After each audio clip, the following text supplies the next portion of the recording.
normalement, là, je ne devrais pas être assis sur ce fauteuil, mais je devrais sauter, to jump en anglais, parce que, effectivement, dans ce petit livre, donc 100 expressions savoureuses anglaises et qui n'ont pas d'équivalent en français, ou plus exactement pas de traduction littérale, mais des équivalents, parfois davantage, et tout aussi plaisantes, eh bien, il y a to jump the gun. Alors, to jump the gun, quand je le rencontre dans un texte, je me dis, bon, il saute sur le canon. Je vois pas très bien ce que ça veut dire et souvent je l'ai très bien interprété. En fait, to jump the gun, c'est une expression qui est arrivée en anglais vers les années 1830, au moment où le sport est en pleine expansion, et puis qui a véritablement eu un développement au moment des courses, notamment de chevaux, mais aussi dans l'athlétisme. C'est quand le pistolet donne le départ. Et imaginez que je parte avant le coup de pistolet, eh ben, c'est to jump the gun.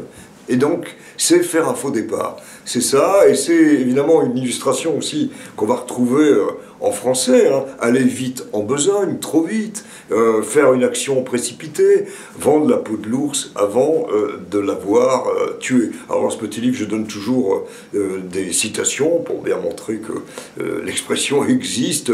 British Airways has jumped the gun, en déclarant, je ne vais pas continuer parce que mon anglais n'est pas très très bon dans sa prononciation, mais vous voyez que c'est un emploi courant aujourd'hui et compris par tous les Anglais. Et je pense que nous, on aurait tendance à faire en quelque sorte des contresens. Alors il y en a une autre expression qui est, celle-là on ne peut pas la deviner, et sa traduction littérale n'a pas beaucoup de sens, c'est to jump on the bandwagon.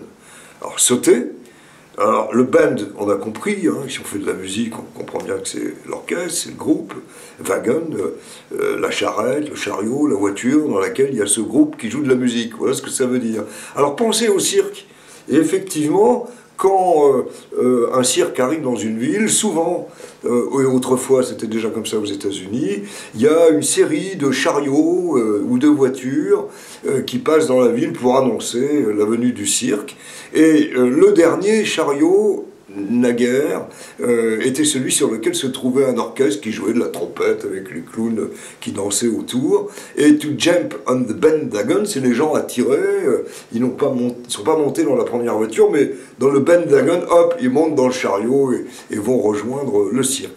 Alors ça a été repris, et c'est pour ça que ça a eu du succès, ça a été repris par un journaliste qui est Dan Rice, qui était comédien plus exactement, et qui l'a évoqué pour l'élection d'un président américain qu'on connaît moins, Zachary Taylor, et on a dit qu'il avait jump the bandwagon. Alors voilà, ça veut dire prendre le train en marche, ça veut dire suivre le mouvement, faire comme tout le monde.